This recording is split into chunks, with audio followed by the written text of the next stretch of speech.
Bill O'Reilly in the Unresolved Problem segment tonight, the Clinton Foundation. Even though the Baltimore rioting has knocked the story off the radar, it is still percolating.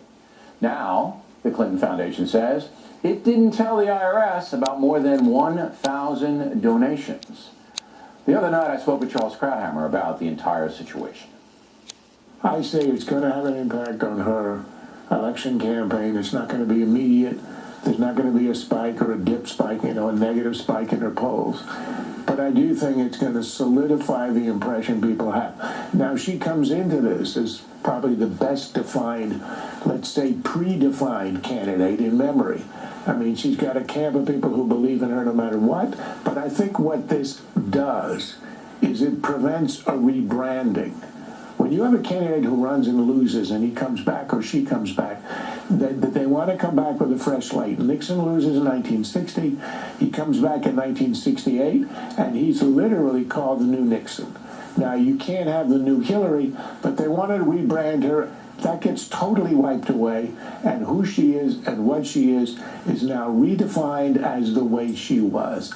These are people who live on the edge, they make their own rules, and they take the money where they can. Remember, when they left the White House, they took about $180,000 worth of stuff, of which they had to return about $120,000. That's pretty crass, and that's the level we're at now with all of the money the foundation has taken. Do you expect the Republican nominee to start to basically pound her as a dishonest person? I think it takes a little bit of prudence and care. That's going to be the message. I mean, what you're seeing here is an event that I think most people are aware of. And as long as the media will carry it, cover it, talk about it, and I think this will be for quite a while. But it's best for Republicans to allow the media to do it for them. Okay. But there's going to come a time when the Republican candidate is going to face down Hillary Clinton on a debate stage. Okay? And that candidate has a choice. Now, Mitt Romney could have done it with the Benghazi thing with President Obama. He didn't do it. Mitt Romney did not have the cojones to do it.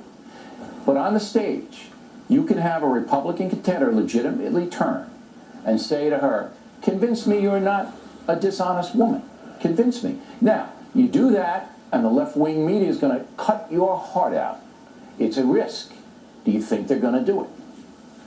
I think they have to do it. I wouldn't quite put it that way. You don't have to use a word that's so loaded. You simply have to say, you're Secretary of State, you're representing the country, you're making decisions, and at the same time, foreign governments are clearly currying favor with you by giving to your foundation. But it's different, Charles. Let me interrupt you. You're on the wrong track. All you have to say is you signed a pledge.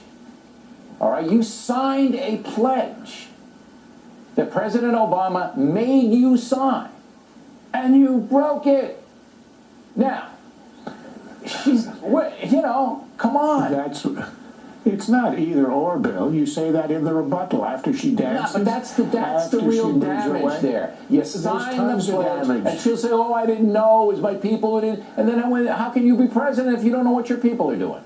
And then you burn the emails. How are we going to know what you really did? Look, there's a whole litany of things that are in here, and any Republican candidate who's afraid to bring it up and to challenge her should not be the nominee. Look, John McCain didn't challenge Barack Obama. He didn't challenge him, and neither did Mitt Romney. They didn't go after him at all. At all. And I'm telling you, same thing could happen now, this time around. Last word. That's why you should declare your candidacy, Bill, right now, right here, tonight. Yeah, I'll be delegating my phrasing. Look, I have nothing against Hillary Clinton or Bill Clinton personally.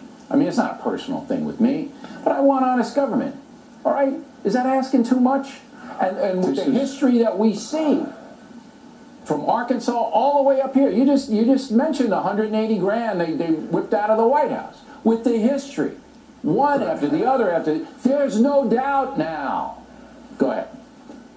25 years of corruption. And you want to use the word allege, you want to use the word near, but this is dirty business. They've been at it for a quarter of a century. Republicans have to raise it. You don't got to do it today. There's going to be a long campaign, but they're going to have to hammer at this because that's her weakest point. That's right. That's where you get her. That's right.